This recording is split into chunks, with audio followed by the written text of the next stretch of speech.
I find most businesses in that first 3 years, they don't fall down because they're a good business. They fall down because they run out of money.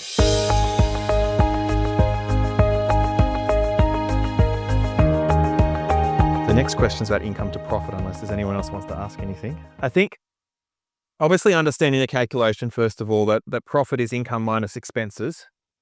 The first thing I always watch is people don't value their time properly. And so if you are amazing at something, you probably don't charge yourself outright. That's pretty standard. The most people will go, I'm going to start something.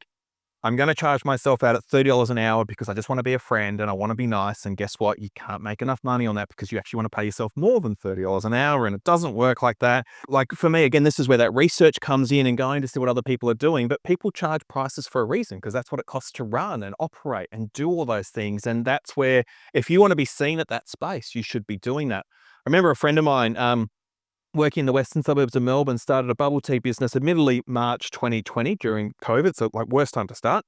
But he was like, can't see why people spend $7 on bubble tea. I'm going to charge them $5.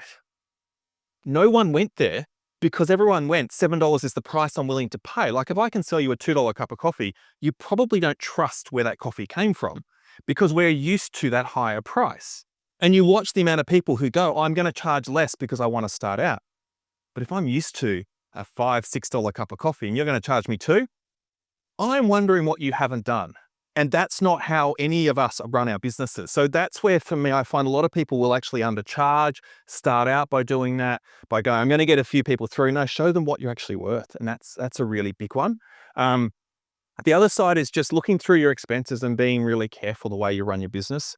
This is where a good accountant, good advisors are really helpful because I watch bad habits form. People get a phone call from something, oh, I should do this, and it's really helpful.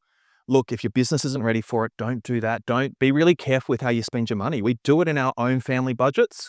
Kind of apply that same thing to your business, looking at that and seeing how can I be more careful around some of these things and what do I actually need versus what would be nice to spend. And sometimes you have a wish list. When I get people to start their budget for a business, I'll get them to write out everything they want to pay for and put it on a table. And then I have 3 checklists. It's essential, it's nice to have, or it's a wish list. Essential means you must have it to start. A wish list, a nice to have, it'll be great, but I could probably do without. And then you can probably understand what the wish list is. You probably shouldn't spend it.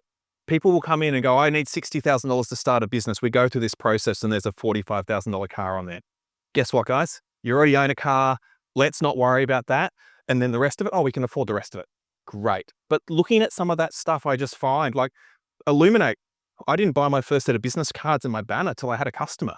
I bought a computer because I needed it to do all the presentations, but everything else, I waited till someone paid me enough money. Make sure that you have basically a rainy day fund. Keep money aside. I'm a big one in keeping 4 to 6 weeks of staff wages aside in a bank account just in case, because if no one comes in for a long period of time, you need it. We sort of end up getting to 3 months at one point, and then again, COVID hit. We just didn't know what to do, but we had some money saved up so we could actually keep running before JobKeeper and all that stuff came through. But the amount of businesses I look going, I need that customer to pay so I can pay for this. Like cash in your business is really important. If you can get people to pay deposits for services, get them to pay.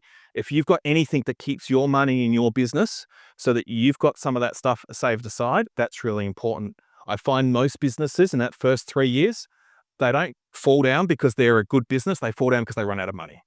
And so you've got to be really careful with that and try and protect that. Try and have a bit of a buffer so that you can have a summer holiday and take a break and know you've got enough money. But the other side of it is if you have a down week, you can still pay your bills. You can still do stuff.